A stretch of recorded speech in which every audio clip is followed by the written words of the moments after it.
Thank you very much. First of all, I just want to say thank you to Blake and his team. Several years ago, when Blake came on board, I think Blake took the opportunity to really reach out to every member of the legislature and to make sure that they were inclusive in the issues that were being pushed by MEC, for the different programs that they wanted, coming down to your local areas and making sure that you were involved and making sure that your business folks had a relationship with you. And I can appreciate that. And Blake, I think that same relationship, I think that same opportunity exists now for those of us in the legislature to work together. We all saw the results of the election this last time, especially my side of the aisle. And, you know, we take note of that, and we understand that. And some of the interesting things, I believe, will be particularly some of the things that people campaigned on to see if those things are actually going to come to fruition or not.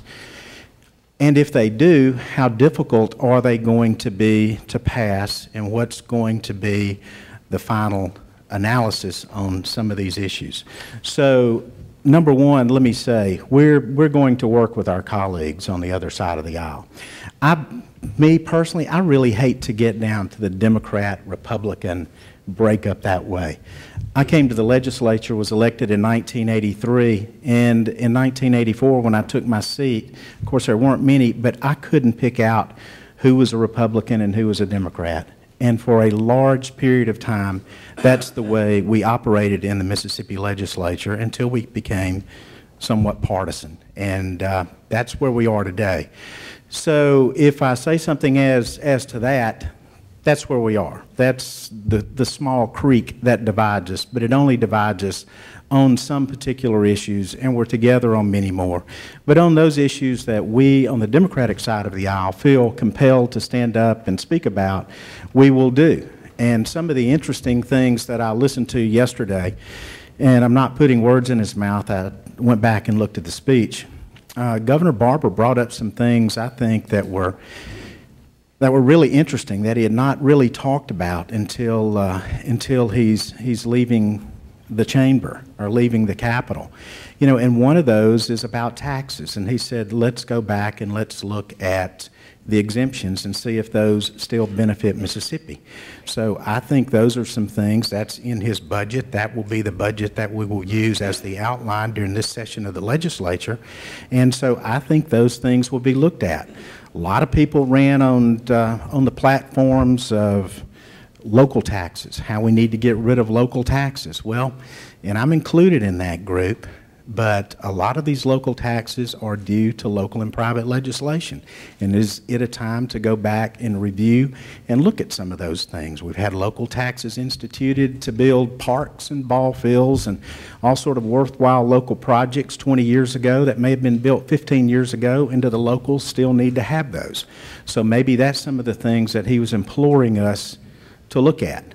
Some of the other things that sort of touch me as a rural representative is I saw that in that budget 24% of wildlife fisheries and parks was suggested that it be cut. Now, it may not be an issue that this group actually thinks you need to look at, but we're, to use a phrase, in somewhat of a trickle-down economy when you get in the legislature, because when somebody loses money, somebody else normally picks it up, and you have to see where all the dollars are going. But when you have a 24% cut to something like game and fish, is the way I've always referred to it, that's nothing more, if you make those cuts, than a trickle-down gun and rod and reel tax on local sportsmen. Mississippi State did a great study on wildlife fisheries and parks and showed that we have 66,000 jobs that are created in Mississippi because of this industry, this somewhat tourism industry that's in our state.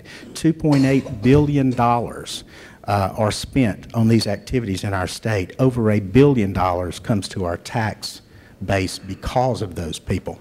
So in order to shift that local tax burden, I think my colleagues on the Republican side of the aisle would agree we don't need to shift those tax burdens down.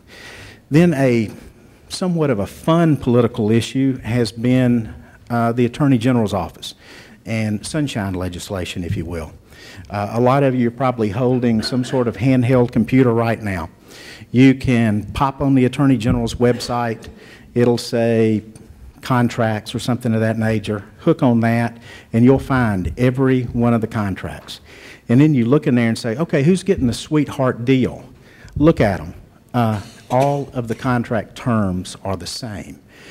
The Attorney General's office handles about 3,000 issues a year. 5% of those are from outside counsel.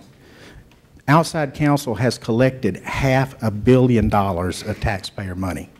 Now, we can't give that money back because those of us in the legislature on both sides of the aisle have spent that money. But the thing is, and you have to think about it in political terms, how hard would it be for Democrats and Republicans to get together and say, we got to give that Attorney General another $30 million for litigation efforts this year to go collect taxpayer money that somebody took. Now, I think it's disingenuous if we don't do that, and yet we just hop on the political issue because it's the fun thing to do. So I suppose you have to look at those things from both sides of the aisle and figure out, is it just political rhetoric or is it actually something good for the state of Mississippi?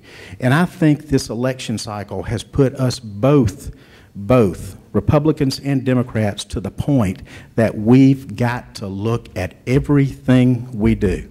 Because when we have a hole in funding, does that mean we have to raise more taxes, or do we have to take from somebody else to fill the hole? We've got to be very careful about that. Nobody wants new taxes, and you're not going to see those passed. So therefore, we've got to be very diligent in our efforts, even on the things that sound good, that sound fun, that are good sound bites. We've got to work to look at those.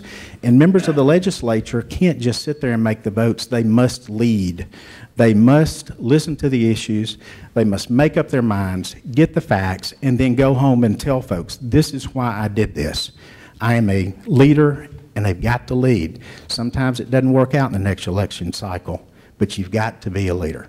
But this group at MEC has been a leader. My local folks have been leaders. I appreciate them. I see many of them here today. But again, Blake and the group that's here in Jackson, that's in the Capitol halls every day, have been great leaders for you. They are never at a lack of words to express to us what MEC, what this group wants to see happen. And I'm pretty sure we're going to hear more of that this session too. Thank you all for having me here today. I appreciate the effort.